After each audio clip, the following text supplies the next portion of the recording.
నమస్కారం and times కి స్వాగతం. హెడ్లైన్ చూద్దాం.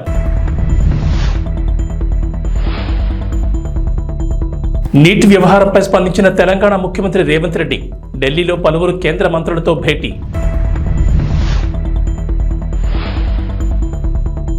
రేషన్ కార్డుదారులకు ఏపీ ప్రభుత్వం గుడ్ న్యూస్. జూలై నెల నుంచి కందిపప్పు కూడా బియ్యంతో పాటుగా పంపిణీ చేయాలని చంద్రబాబు ఆదేశం.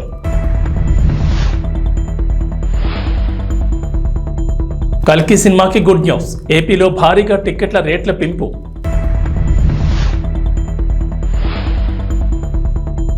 ఏపీ తెలంగాణకు వర్ష సూచన. పలు జిల్లాల్లో వర్షాలు, ఎల్లో అలర్ట్ జారీ. నీట్ వ్యవహారంపై సిట్టింగ్ జడ్జితో విచారణ జరిపించాలని తెలంగాణ ముఖ్యమంత్రి రేవంత్ రెడ్డి డిమాండ్ చేశారు. ఢిల్లీలో ఆయన వరుసగా కేంద్ర మంత్రులతో భేటీ అయ్యారు. రేపు మరికొందరు కేంద్ర మంత్రులను కలవనున్నారు. అలాగే నేడు ఆయన ఏఐసీసీ కార్యాలయానికి వెళ్లారు. నీట్ పరీక్ష అంశంపై మీడియా ప్రతినిధులు ఆయన ప్రశ్నించారు. ఈ సందర్భంగా ముఖ్యమంత్రి మాట్లాడుతూ ఏ ఒక్కరిపైనో కేసు వేసి క్లోజ్ చేసేందుకు సిబిఐ దర్యాప్తునకు ఆదేశించారని విమర్శించారు. కానీ జ్యుడిషియల్ విచారణ అవసరమన్నారు. ప్రధాని మోడీ విద్యార్థులకు భరోసా ఇవ్వడం లేదన్నారు. తెలంగాణకు సైనిక్ స్కూల్ కావాలని, ఇదే విషయమై తాను కేంద్ర మంత్రి రాజ్నాథ్ సింగ్ అడిగానన్నారు. ఆయన సానుకూలంగా స్పందించినట్లు చెప్పారు. రేవంత్ రెడ్డి కేంద్ర మంత్రి మనోహర్ లాల్ ఖట్టర్తోనూ భేటీ అయ్యారు. ఈ సందర్భంగా బీఎల్సీ మోడల్లో 2.70 లక్షల ఇళ్లు మంజూరు చేయాలని కేంద్ర మంత్రిని కోరారు. ఇళ్లను పీఎంఏవై కింద నిర్మిస్తామని తెలిపారు. అలాగే స్మార్ట్ సిటీ మిషన్ కాలపరిమితిని ఏడాది పాటు పొడిగించాలని కోరారు. రేషన్ కార్డుదారులకు ఏపీ ప్రభుత్వం గుడ్ న్యూస్ చెప్పింది. రేషన్ కార్డులు ఉన్నవారికి వచ్చే నెల నుంచి రేషన్ దుకాణాల్లో రాగులు కూడా పంపిణీ చేయనున్నారు. ఈ మేరకు పౌర సరఫరాల శాఖ నిర్ణయం తీసుకుంది. ప్రస్తుతం రాయలసీమలో మాత్రమే రేషన్ కార్డుదారులకు రాగులు పంపిణీ చేస్తున్నారు. జూలై నెల నుంచి రాష్ట్రమంతటా రాగులు పంపిణీ చేయనున్నారు. 3 కేజీల బియ్యానికి బదులుగా రాగులు పంపిణీ చేస్తారు. అలాగే సత్యసాయి, చిత్తూరు, తిరుపతి జిల్లా ప్రజలకు జూలై నుంచి జొన్నలు కూడా అందివ్వనున్నారు. ఒకవేళ రాగులు, జొన్నలు తీసుకునేందుకు రేషన్ కార్డుదారులు ఆసక్తి చూపని పరిస్థితులు వాటికి బదులుగా బియ్యం ఇవ్వనున్నారు. మరోవైపు రేషన్ కార్డుదారులకు జూలై నుంచి బియ్యంతో పాటుగా కందిపప్పు, పంచదార కూడా ఇవ్వాలని ఇప్పటికే నిర్ణయం తీసుకున్నారు. బహిరంగ మార్కెట్లో కందిపప్పు ధర భారీగా ఉన్న నేపథ్యంలో సగటు మధ్యతరగతి జీవికి ఊరట కలిగించేలా రేషన్ షాపుల్లో సబ్సిడీ ధరకు కందిపప్పు ఇవ్వాలని ప్రభుత్వం నిర్ణయం తీసుకుంది. గడిచిన కొన్ని రోజులుగా ఏపీలో రేషన్ దుకాణాల ద్వారా కందిపప్పు పంపిణీ నిలిచిపోయింది. సీఎం చంద్రబాబు దృష్టికి ఈ విషయం రాగా జూలై నెల నుంచి కందిపప్పు కూడా బియ్యంతో పాటుగా పంపిణీ చేయాలని ఆదేశించారు. ఆంధ్రప్రదేశ్ డిప్యూటీ సీఎం పవన్ కళ్యాణ్ దీక్ష చేయబోతున్నారు. బుధవారం నుంచి వారాహి అమ్మవారి దీక్ష చేస్తారు. 11 రోజుల పాటు నిర్వహించే ఈ దీక్షలో పండ్లు, ద్రవాహారం మాత్రమే తీసుకుంటారు. గత ఏడాది జూన్ మాసంలో పవన్ కళ్యాణ్ వారాహి విజయయాత్ర చేపట్టిన సంగతి తెలిసిందే. ఆ యాత్ర సందర్భంలోనూ వారాహి అమ్మవారికి పూజలు నిర్వహించి దీక్ష చేపట్టారు. ఈసారి ఈ నెల 26వ తేదీ నుంచి 11 రోజుల పాటు దీక్షలో ఉంటారు. పవన్ కళ్యాణ్కు దైవభక్తి ఎక్కువని చెప్తారు. ఆయన వారాహి అమ్మవారిని పూజిస్తారు. ఎన్నికల ముందు కూడా రాష్ట్ర వ్యాప్తంగా యాత్ర చేసేందుకు సిద్ధం చేసుకున్న వాహనానికి కూడా వారాహి అని పేరు పెట్టిన సంగతి తెలిసిందే. ఆంధ్రప్రదేశ్ ఎన్నికల్లో ఘన విజయం సాధించడంతో ఈ ఏడాది కూడా దీక్ష చేపట్టబోతున్నారు. గతంలో కూడా ఆయన దీక్షలు చేపట్టారు. ఆయన గతంలో చాతుర్మాస దీక్షను చేశారు. 4 నెలల పాటు ఆయన ఈ దీక్షను కొనసాగించారు. ఆషాఢం, శ్రావణం, భాద్రపదం, ఆశ్వీజ మాసం కలిపి 4 నెలల పాటు దీక్షను చేశారు. చాతుర్మాస దీక్షలో ఉన్నంతకాలం ఆహార నియమాలు పాటించేవారు. మితంగా సాత్విక ఆహారాన్ని మాత్రమే స్వీకరించేవారు. అంతేకాదు పవన్ ఒక్కపూట మాత్రమే ఆహారం తీసుకునేవారు. సూర్యాస్తమైన తర్వాత కొద్దిగా పాలు, పండ్లు ఆహారంగా తీసుకునేవారు. అలాగే పవన్ కళ్యాణ్ దీక్షను విరమించే సమయంలో హోమాన్ని నిర్వహించేవారు. ఆంధ్రప్రదేశ్లో కూటమి ప్రభుత్వ పాలన మొదలైంది. గత వారం అసెంబ్లీ సమావేశాలు జరగగా మంత్రులు, ఎమ్మెల్యేలు గత వారం అసెంబ్లీలో ప్రమాణాలు చేశారు. అయితే సోషల్ మీడియా వేదికగా డిప్యూటీ సీఎం పవన్ కళ్యాణ్ పై ఓ ప్రచారం జరుగుతోంది. ఆయన ఫోటోను ట్వీట్ చేస్తూ అసెంబ్లీలో నిద్రపోతున్నారంటూ కొందరు ట్రోల్ చేస్తున్నారు. అయితే యువగళం పేరుతో ఓ యూట్యూబ్ ఛానల్ ఉంది. అయితే ఆ ఛానల్లో కూడా పవన్ కళ్యాణ్ టార్గెట్ చేస్తూ వీడియోలు చేశారు. అయితే ఈ యూట్యూబ్ ఛానల్కు టీడీపీకి లింక్ ఉందంటూ ప్రచారం జరుగుతోంది. ఈ క్రమంలో టీడీపీ ఎక్స్ వేదికగా స్పందించింది. జగన్ రెడ్డి పడేసే డబ్బుల కోసం నడుపుతున్న పేజీలు, ఛానల్స్ ఇవి. యువగళం అనే యూట్యూబ్ ఛానల్ టీడీపీకి అనుకూలం అనే విధంగా ఐపాక్ వాళ్ళతో మొదలుపెట్టించారు.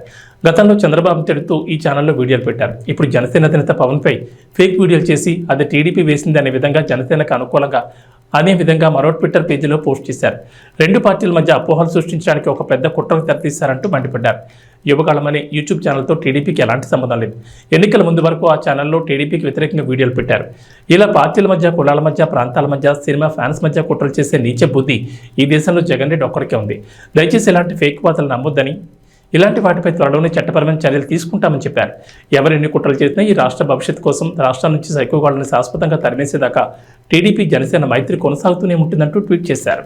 ఈ విధంగా ఆలోచన చేసేటువంటి చంద్రబాబు నాయుడు గారికి, పవన్ కళ్యాణ్ గారికి కూడా మనకు ధన్యవాదాలు చెప్పి, వారు ఏ ఆలోచనతో ఇచ్చారో దాన్ని సబూగా జరిపించడం కోసం మనందరూ కూడా ప్రయత్నం చేయవలసినటువంటి ధన్యవాదాలు చెప్పి, వారు ఏ ఆలోచనతో ఇచ్చారో దాన్ని సబూగా చెప్పి, వారు ఏ ఆలోచనతో ఇచ్చారో దాన్ని ఏపీ ముఖ్యమంత్రి తెలుగుదేశం పార్టీ అధినేత నారా చంద్రబాబు నాయుడు తెలుగు తమ్ముళ్లకు శుభవార్త చెప్పారు. గత ప్రభుత్వ హయాంలో అధికారం ఉందనే అహంకారంతో విర్రవీగి టీడీపీ నేతల్ని కార్యకర్తల్ని వేధించిన వైఎస్ఆర్సీపీ నేతల్ని టీడీపీలోకి తీసుకునేది లేదని తేల్చి చెప్పారు. గత ప్రభుత్వంలో టీడీపీకి నష్టం చేసిన వారిని, అలాగే చట్టవిరుద్ధంగా వ్యవహరించిన వారిని వదిలేది లేదన్నారు. ఇప్పుడు మనకు అధికారం వచ్చిందని సొంత లాభం కోసం ఇప్పుడు పార్టీలోకి వచ్చే వారి విషయంలో జాగ్రత్తగా ఉండాలన్నారు. టీడీపీ ఎమ్మెల్యేలు, నియోజకవర్గ ఇన్ఛార్జీలు, పరిశీలకులు, ముఖ్య నేతలతో చంద్రబాబు టెలికాన్ఫరెన్స్ లో మాట్లాడారు. అన్యాయం చేసిన వారిని ఉపేక్షించేది లేదని, ప్రజలు నమ్మి అద్భుతమైన విజయాన్ని అందించారని, ఆ నమ్మకాన్ని నిలబెట్టుకోవాలని సూచించారు చంద్రబాబు. పొత్తులో భాగంగా 31 మంది ఇన్ఛార్జీలకు సీట్లు ఇవ్వలేకపోయామని, అయినా వారు ఎన్డీఏ గెలుపు కోసం పనిచేశారని గుర్తు చేశారు. ఎన్నికల్లో ఏకంగా 57% ఓట్లు సాధించామని, 93% స్ట్రైక్ రేట్తో గెలిచామని గుర్తు చేశారు. 2029 ఎన్నికలకు కూడా ఇప్పటి నుంచే ప్రణాళికలు సిద్ధం చేసుకోవాలని సూచించారు. పోలీస్ శాఖ హెచ్చరికల పేరుతో సోషల్ మీడియాలో వైరల్ అవుతున్న వార్తలపై హైదరాబాద్ పోలీసులు స్పందించారు. నగరంలో దుకాణాలన్నీ రాత్రి 10:30 లేదా 11 గంటలకే మూసేయాలంటూ వస్తున్న వార్తలను పోలీసులు ఖండించారు. ఆ వార్తలు పూర్తిగా అబద్ధమంటూ హైదరాబాద్ పోలీసులు తమ అధికారిక ట్విట్టర్ ఖాతాలో పోస్ట్ చేశారు. దుకాణాలు, సంస్థలు మూసేసే సమయాలు ప్రస్తుతం అమల్లో ఉన్న నిబంధనల ప్రకారమే కొనసాగుతాయని, ఇది అందరూ గమనించాలని హైదరాబాద్ పోలీసులు తెలిపారు.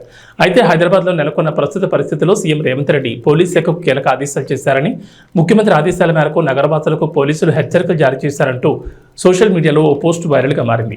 ఈ పోస్టులో బహిరంగ ప్రదేశాల్లో మద్యం తాగొద్దని, రోడ్లపై అల్లర్లు సృష్టించొద్దని, అనుమానాస్పద వ్యక్తులకు లిఫ్ట్ ఇవ్వొద్దని పోలీసులు హెచ్చరికలు జారీ చేసినట్లుగా ఉంది.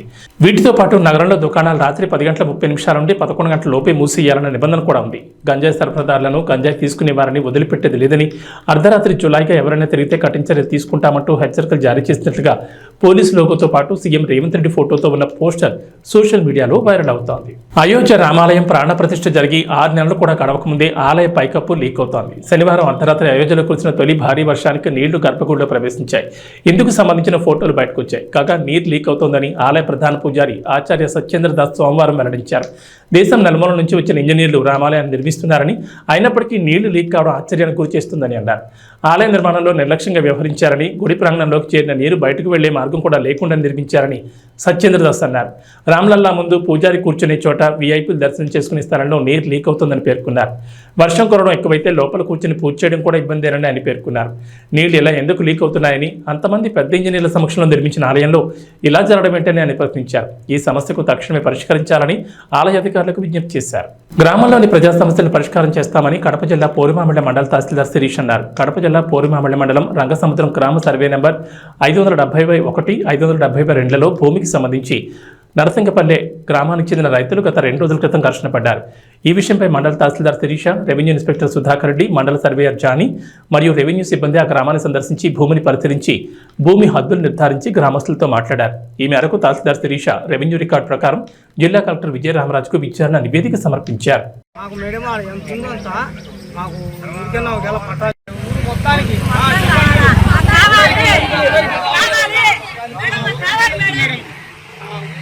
మొత్తం వాళ్ళ కానీ మా కానీ ఏకత్వం మొత్తం అందరికి ఈరోజు పోగొట్టుకుంటే రేపు ఏ దానికి లేదు. అది కానీ ప్రభుత్వం నుంచి అది మామూలు ఖాళీ ఉండేది. చూడండి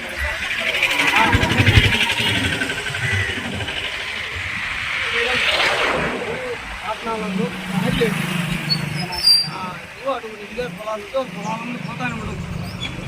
నేను పోతాను కానీ వాళ్ళ పట్టాలే అని నాకేం మాకు దారి చెప్పండి.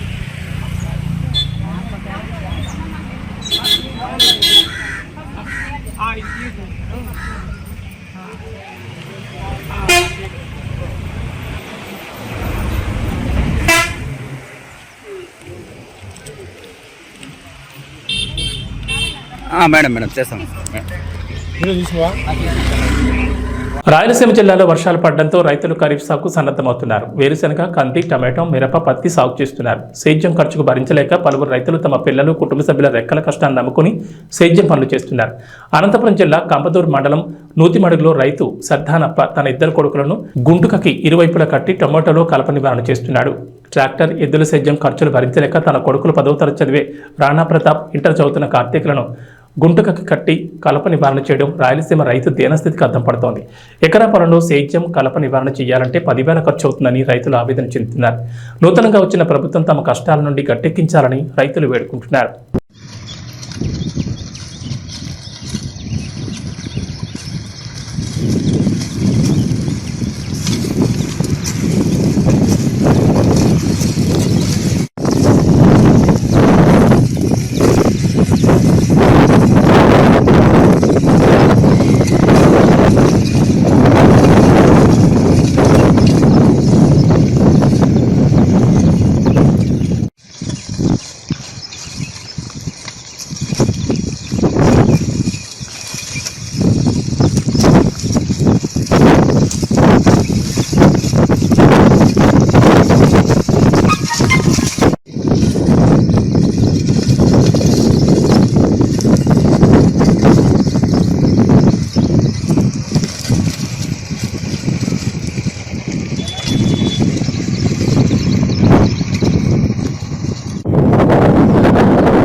సహాయం చేయలేక పేదలు రైతులు చాలా ఇబ్బంది పడుతున్నారు కూలీలతోనూ. ఏదైనా ప్రభుత్వాలు మారుతున్నాయి కానీ ఎవరు సాయం చేసేటట్టు లేదు. ఇప్పటికైనా ప్రభుత్వమైనా సాయం చేస్తామని కోరుతున్నాను. కూలీల్లో పెట్టుబడి పెట్టలేక శాతకాక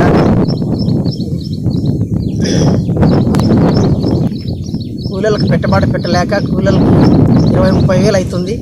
దానికి కూలీలను పట్టుకొని అవస్థ పడుతున్నాను. ఇప్పటికైనా గవర్నమెంట్ సాయం అవుతుందామని కోరుతున్నాను.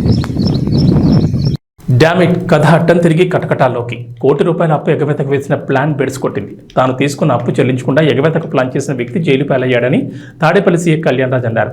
విలేకరుల సమావేశంలో ఆయన మాట్లాడుతూ మంగళగిరికి చెందిన గుర్రంకొండ రాము వీరాంజనేయులు అనే వ్యక్తి వద్ద 90 లక్షలు చెల్లించాల్సి ఉండగా నగదు బదులు బంగారం ఇస్తానని నమ్మించి బయటకు తీసుకెళ్లారు.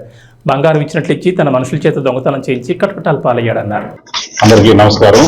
విసిపోయే నిజాలు ఏంటంటే, ఈ రాము ఎవరైతే ఉన్నారో ఇతను వీరాంజనేయులకి సుమారు వడ్డీతో కలిపి ₹1 కోటి దాకా ఇవ్వాల్సిన సందర్భంలో ఆ డబ్బులు ఎగవేయాలనే తలంపుతో రాము అనే వ్యక్తి మంగళగిరి పట్టణానికి చెందినటువంటి రత్న, బబ్లు, మహబూబ్ బాషా అనేటువంటి అతని యొక్క స్నేహితులతో ఒక కుట్రపూరితంగా మోసానికి పాల్పడాలని తద్వారా ఆ డబ్బుల్ని వీరాంజనేయులకి వాళ్ళు ప్లాన్ చేసుకొని వాళ్ళు ఈ విధంగా విజయవాడ నుంచి మంగళగిరి వెళ్తుండగా ఇద్దరు కలిసి వెళ్ళేటప్పుడు కొంతమంది వ్యక్తుల్ని హైర్ చేసి బ్యాగ్ లిఫ్టింగ్ పర్పస్ గుంటూరు నుంచి ఒక 3 వ్యక్తుల్ని హైర్ చేసి దీనికి ఈ పథకం ప్రకారంగా ఆ బ్యాగ్ ని రాము దగ్గర నుంచి లిఫ్ట్ చేయడం జరిగింది. ఈ విధమైన పథకాన్ని అమలు చేసేదానికి రాము సుమారు ₹10 లక్షల ఈ టీమ్ కి ఆఫర్ చేసినారు. అందులో భాగంగా ₹1 లక్ష ఇవ్వడం కూడా జరిగింది. ఈ కేసు అంతా హడావిడి జరిగిన తర్వాత రిమైనింగ్ ₹9 లక్షల కూడా ఇస్తానని చెప్పడం జరిగింది. ఈ కేసుని పకడ్బందీగా వితిన్ 20 అవర్స్ లోనే ఈ కేసుని ఛేదించడం జరిగింది. బీరప్ప ఆలయ నిర్మాణానికి అనుమతి ఇవ్వాలని ప్రభుత్వం వెంటనే స్పందించి న్యాయం చేయాలని, లేకపోతే రాష్ట్ర వ్యాప్తంగా గొల్ల కురుమల ఆధ్వర్యంలో నిరసన కార్యక్రమం చేపడతామని రాష్ట్ర కురుమల యువ చైతన్య సమితి అధ్యక్షుడు నరసింహ అన్నారు. గజ్వేల్ పరిధిలోని ఆర్&ఆర్ కాలనీలో బ్రాహ్మణ బంజేర్పల్లి గ్రామంలో కురుమ సంఘం ఆధ్వర్యంలో రాష్ట్ర కురుమ సంఘం నాయకులు సమావేశం నిర్వహించారు. ఈ సందర్భంగా మాట్లాడుతూ తొగుట మండలంలోని బ్రాహ్మణ బంజేర్పల్లి గ్రామంలో కురుమ కులస్తులకు బీరప్ప దేవాలయానికి సంబంధించి 2 ఎకరాల స్థలం, దేవాలయం గొల్ల కురుమల 5 ఎకరాల స్థలం సొంతంగా డబ్బులు పెట్టి కొనుగోలు చేశారు. కానీ మల్లన్న సాగర్ రిజర్వాయర్ నిర్మాణంలో సొంత ఇండ్లతో సహా వ్యవసాయ భూములు దేవాలయం వాడు కొనుగోలు చేసిన జాగాలు మొత్తం పోవడం జరిగిందన్నారు. అప్పటి ప్రభుత్వం సిద్దిపేట జిల్లా కలెక్టర్ అందరూ కూడా మీకు గుడికి గుడి, బడికి బడి అన్ని విధాలా ఇస్తామని హామీ ఇచ్చి గజ్వేల్ పట్టణ శివార్లోని అలండర్ కాలనీలో బ్రాహ్మణ బంజార్లపల్లి గ్రామస్తులకు కుల స్థలాలు ఇచ్చారు. కానీ దేవాలయం నిర్మించుకోవడానికి స్థలం చూపించలేదు. కురుమల ఆరాధ్య దైవమైన బీరప్ప అక్క మహంకాళి దేవాలయాలు నిర్మించేందుకు స్థలం ఇవ్వమని ప్రభుత్వాన్ని కోరగా ఫారెస్ట్ దగ్గరలో ఉన్న 20 గుంటల స్థలంలో గ్రామంలోని వివిధ వర్గాలకు చెందిన దేవాలయాలు కట్టుకోమని ప్రభుత్వం చెప్పారు. కానీ ఆ 20 గుంటల స్థలంలో కురుమల ఆరాధ్య దైవమైన బీరప్ప దేవాలయం నిర్మించుకుంటామని, ఎట్టి పరిస్థితుల్లో దీన్ని వదులుకోబోమని ప్రభుత్వం వెంటనే స్పందించి న్యాయం చేసి దేవాలయాలు కట్టుకునేందుకు అనుమతినివ్వాలని, లేకపోతే రాష్ట్ర వ్యాప్తంగా గొల్ల కురుమల ఆధ్వర్యంలో నిరసన కార్యక్రమం చేపడతామని డిమాండ్ చేశారు. ఈ కార్యక్రమంలో ఉపాధ్యక్షుడు వెంకటేష్, ప్రధాన కార్యదర్శి మేస సత్యనారాయణ, లకుడారం సర్పంచ్ కందూరి ఐలయ్య, కొడకండ్ల మాజీ ఎంపీటీసీ అంజయ్య, కురుమ సంఘం నాయకులు పాల్గొన్నారు. ముంపు ప్రాంతాలకు ఏదైతే హామీ ఇచ్చి గత ప్రభుత్వం వారి స్థావరాలను తొలగించి వేరే స్థావరం ఏర్పాటు చేసిందో అందులో భాగంగా మీ భూములకు భూములు, ఇండ్లకు ఇండ్లు, గుడికి గుడి, బడికి బడి అని చెప్పి ఆ రోజు తన భూములను లాక్కొని వాళ్ళను పక్కకు పంపించడం జరిగింది. సరే, పక్కకి ఇచ్చిర్రు, భూములకు భూములు ఇస్తామన్నారు, మా గుడికి గుడి ఇస్తామన్నారు. ఏది అని ఇక్కడి కులస్తులు గ్రామ సర్పంచ్ని అడిగినప్పుడు కొంత స్థావరాన్ని చూపెట్టడం జరిగింది. అది ఒక లెవెల్ లేకుండా ఉన్న భూమిని చూపెడితే ఈరోజు కొంత కష్టపడి ఆర్థికంగా ఖర్చు పెట్టుకొని దాన్ని ఒక లెవెల్ చేసుకొని ఇవాళ దేవుడా మేము అన్ని కోల్పోయినాం, ఈరోజు నువ్వే దిక్కని మొక్కుదాం అనుకున్న సమయానికి ఈ జాగను కూడా మీకు ఎటువంటి చట్టబద్ధత లేదు, మీకు పట్టాలు లేవు, ఇందులో గ్రామానికి సంబంధించింది వివిధ గ్రామ దేవతలను కూడా నెలకొల్పుతామని మాది సుమారు 7 ఎకరాల భూమి బీరప్ప గుడిది మల్లన్న సాగర్ ముంపు గ్రామంలో పోయినటువంటి గ్రామాన్ని ఇక్కడ గజ్వేల్లోని ఆర్&ఆర్ కాలనీలో కేటాయించి ఇండ్లు అక్కడి నుంచి ముంపు ప్రాంతంలో గత ప్రభుత్వంలో ఏదైతే కుర్మలు ఉన్నారో ఆ కుర్మలకు ఇళ్లకు ఇల్లు ఇచ్చి గుళ్ళకు గుళ్ళు బళ్ళకు బళ్ళ అని చెప్పి కార్యక్రమంని ఆ రోజు మొదలుపెట్టి గత ప్రభుత్వం ఏదైతే ఇక్కడికి తరలించడం జరిగింది. అందులో బీరప్ప గుడి 2 ఎకరాల విస్తీర్ణంలో కన్నా పెద్ద మరిచొట్టి గల బీరప్ప గుడిగా ఉండే, అదేవిధంగా ఒక 5 ఎకరాల గ్రామంలో ఉన్నటువంటి అందరూ కుర్మలంతా కలిసి గొర్రెలకు మేకలకు షెడ్డుకు కొనుక్కున్నటువంటి భూమి ఇవన్నీ కూడా కోల్పోవడం జరిగింది గత ప్రభుత్వం హయాంలో. అయితే గత ప్రభుత్వం ఇక్కడికి వీళ్ళని తరలించడం జరిగింది. ఏదైతే మల్లన్న సాగర్ ప్రాజెక్టులో భాగంగా ఇక్కడ వీళ్లకు మా కులాదైవం ఏంటంటే బీరప్ప గుడి అనేది మా కులాదైవం దేవుడు కాబట్టి అప్పుడు తౌట మండలంలో ఉన్నటువంటి బ్రాహ్మణ బంజేర్పల్లి అప్పుడు ప్రభుత్వం అప్పుడు మల్లన్న సాగర్ ప్రాజెక్టులో భాగంగా ఆ గుడి అక్కడ ఉన్నటువంటి భూములను కోల్పోయి ఎంతో వాళ్ళు పేదవారిగా మిగిలినారు. అక్కడ ఉన్నటువంటి భూములు మల్లన్న సాగర్కి తీసుకుంటే పక్కనున్న గ్రామాలు ప్రజలు ఎంతోమంది మేలు జరిగింది. వాళ్ళ భూములు పోతే పక్క గ్రామాలు జిల్లాలను దాటిపోయి అక్కడ మల్లన్న సాగర్ ప్రాజెక్టు వల్ల ఎంతోమంది సుఖపడుతురు, ఎంతో పంటలు పండించుకుంటారు. కానీ అలా ప్రాజెక్టులో పోయినటువంటి మా కుర్మకులస్తులైనటువంటి వీళ్లకు అన్యాయం జరిగింది. కాబట్టి ఇప్పటికైనా కలెక్టర్ గారు కానీ ఆర్డీఓ గారు కానీ ఇప్పటికైనా స్పందించి ఈ కుర్మలకు సంబంధించిన కులాదైవమైనటువంటి బీరప్ప గుడిని ఇక్కడ కట్టేటట్టు మంజూరు చేయాలని, అలాగే వాళ్ళకు కుర్మ కులస్తులకు కేటాయించినటువంటి ఈ అద్దెగ్రం జాగా వాళ్లకు ఖచ్చితంగా ఒకవేళ రేపు మా కుర్మ కులస్తులకు ఏమన్నా అన్యాయం జరిగినా ఇక్కడ బీరప్ప గుడి స్థలానికి ఏమైనా అన్యాయానికి గురైనా అధికారులు పట్టించుకోకపోతే ఆర్డీఓ గారు కానీ కలెక్టర్ గారు కానీ ఎంఆర్ఓ గారు కానీ ఇక్కడ ఉన్నటువంటి ప్రజాప్రతినిధి స్థానికంగా ఎవరు పట్టించుకోకపోయినా మేము కేవైసీ మా కుర్మ కమిటీ తరపున పెద్ద ఎత్తున ఆందోళన చేస్తాం, కలెక్టర్ను ముట్టడిస్తాం.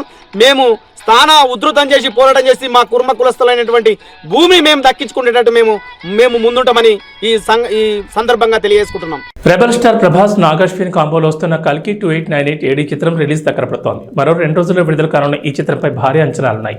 ఇప్పటికే రిలీజ్ అయిన ట్రైలర్ కి సూపర్ రెస్పాన్స్ వచ్చింది. భారీ యాక్షన్ ఎంటర్టైనర్ గా రాబోతున్న ఈ చిత్రానికి గుడ్ న్యూస్ ఇచ్చింది ఏపీ సర్కార్. ఆంధ్రప్రదేశ్లో కల్కి టికెట్ల రేట్ల పెంపు విషయంలో కీలక నిర్ణయం తీసుకుంది. సింగిల్ స్క్రీన్లకు 75, మల్టీప్లెక్స్లకు 125 వరకు టికెట్ రేట్లు పెంచుకునేందుకు అనుమతులు ఇచ్చింది ఏపీ ప్రభుత్వం. అంతేకాకుండా అదనపు షోలకు కూడా పర్మిషన్ ఇచ్చింది. ప్రతి థియేటర్లో 5 షోలు వేసుకునేందుకు అనుమతించింది. దీంతో గత 5 ఏళ్లలో ఏ సినిమాకి లేనంతగా అదనపు టికెట్ ధర కల్కికి దక్కింది. ఈ మేరకు ఉత్తర్వులు జారీ చేసింది ఏపీ ప్రభుత్వం. ఆంధ్రప్రదేశ్లో ఈ చిత్రం అడ్వాన్స్ బుకింగ్స్ మంగళవారం నాడు ఓపెన్ అవుతాయి. ఇటీవల తెలంగాణ ప్రభుత్వం కూడా కల్కి టికెట్ రేట్ల పెంపునకు అనుమతులు ఇచ్చిన సంగతి తెలిసిందే. ఈ నెల 27 నుంచి జూలై 4 వరకు ఈ టికెట్ రేట్లు పెంచుకునేందుకు పర్మిషన్ ఇచ్చింది రేవంత్ సర్కార్. మొత్తం 8 రోజుల పాటు ఈ టికెట్ ధరలు పెంచుకునేందుకు వెసులుబాటు ఇచ్చింది. టికెట్పై గరిష్టంగా 200 పెంచుకునేందుకు పర్మిషన్ ఇచ్చింది. సింగిల్ స్క్రీన్ థియేటర్లలో 75, మల్టీప్లెక్స్లో అయితే 100 వరకు పెంచుకోవచ్చని తెలిపింది. టీమిండియా కెప్టెన్ రోహిత్ శర్మ మరోసారి అదరగొట్టాడు. T20 వరల్డ్ కప్ 2024లో భాగంగా సోమవారం ఆస్ట్రేలియాతో జరిగిన మ్యాచ్లో విధ్వంసం సృష్టించాడు. డారెన్ సామి నేషనల్ క్రికెట్ స్టేడియం వేదికగా జరిగిన ఈ మ్యాచ్లో 41 బంతుల్లోనే 92 పరుగులు బాదాడు. తన కెరీర్లోనే బెస్ట్ ఇన్నింగ్స్లో ఒకటిగా నిలిచిపోయేలా హిట్ మ్యాన్ ఆడాడు. తన ఇన్నింగ్స్లో 7 4లు 8 సిక్సర్లు బాదాడు. భారత్ 205 పరుగుల భారీ స్కోర్ సాధించడంలో కీలక పాత్ర పోషించాడు. ఈ మ్యాచ్లో సిక్సర్ల సునామీ సృష్టించిన రోహిత్ శర్మ సంచలన రికార్డు సృష్టించాడు. ఆసీస్పై 8 సిక్సర్లు బాదడంతో ప్రస్తుతం T20 ప్రపంచ కప్లో రోహిత్ శర్మ సిక్సర్ల సంఖ్య 13కు చేరింది. ఒక T20 వరల్డ్ కప్లో ఏ భారతీయ ఆటగాడికైనా ఇవి అత్యధిక సిక్సర్లుగా ఉన్నాయి. T20 వరల్డ్ కప్ ఆరంభ ఎడిషన్ 2007లో యువరాజ్ సింగ్ 12 సిక్సర్లు బాదాడు. ఆ రికార్డు రోహిత్ ప్రస్తుత టోర్నీలో అధిగమించాడు. కాగా 2007 టోర్నీలో యువరాజ్ 12 సిక్సర్లు బాదగా అందులో 6 సిక్సర్లు ఇంగ్లాండ్ పేసర్ స్టూవర్ట్ బ్రాడ్ వేసిన ఒకే ఓవర్లో రావడం విశేషం. ఇక వాతావరణ విషయానికి వస్తే తెలంగాణలో ప్రస్తుతం రెగ్యులర్గా వర్షాలు కురవడం లేదు. వర్షాకాలం సగం సీజన్ అయిపోతున్నా అడపాదడప మాత్రమే వర్షాలు కురుస్తున్నాయి. విత్తనాలు విత్తిన రైతులు వర్షం కోసం ఎదురు చూస్తున్నారు. వరుణుడి కరుణ కోసం ఆకాశం వైపు ఆశగా చూస్తున్నారు. ఈ నేపథ్యంలో హైదరాబాద్ వాతావరణ కేంద్రం అధికారులు రైతన్నలకు శుభవార్త చెప్పారు. నేటి నుంచి మరో 3 రోజుల పాటు రాష్ట్రంలో వర్షాలు కురుస్తాయన్నారు. ప్రస్తుతం నైరుతి రుతుపవనాలు రాష్ట్రమంతటా విస్తరించున్నాయి. ఈ పవనాలతో పాటు ద్రోణి ప్రభావంతో రాష్ట్రంలో తేలికపాటి నుంచి కొన్ని చోట్ల భారీ వర్షాలు కురుస్తాయన్నారు. అటు ఏపీలో కూడా అక్కడక్కడ వర్షాలు కొనసాగుతున్నాయి. రుతుపవనాల ప్రభావంతో పార్వతీపురం, మన్యం, అల్లూరు సీతారామరాజు జిల్లాల్లో అక్కడక్కడ పిడుగులతో కూడిన తేలికపాటి నుంచి ఓ మోస్తరు వర్షాలు కురిసే అవకాశం ఉందని విపత్తుల సంస్థ ఎండీ రోణంకి కోర్మానాథ్ పేర్కొన్నారు. అలాగే శ్రీకాకుళం, విజయనగరం, పార్వతీపురం, మన్యం, అల్లూరు సీతారామరాజు, విశాఖపట్నం, అనకాపల్లి, కాకినాడ, డాక్టర్ బిఆర్ అంబేద్కర్ కోనసీమ, తూర్పుగోదావరి, పశ్చిమ గోదావరి, ఏలూరు, కృష్ణా, ఎన్టీఆర్, గుంటూరు, బాపట్ల, పల్నాడు, ప్రకాశం, నెల్లూరు, చిత్తూరు, తిరుపతి, కడప, అన్నమయ్య జిల్లాలో అక్కడక్కడ పిడుగులతో కూడిన తేలికపాటి వర్షాలు కురిసే అవకాశం ఉందన్నారు. ఇవి బులెటిన్ విశేషాలు. నమస్కారం.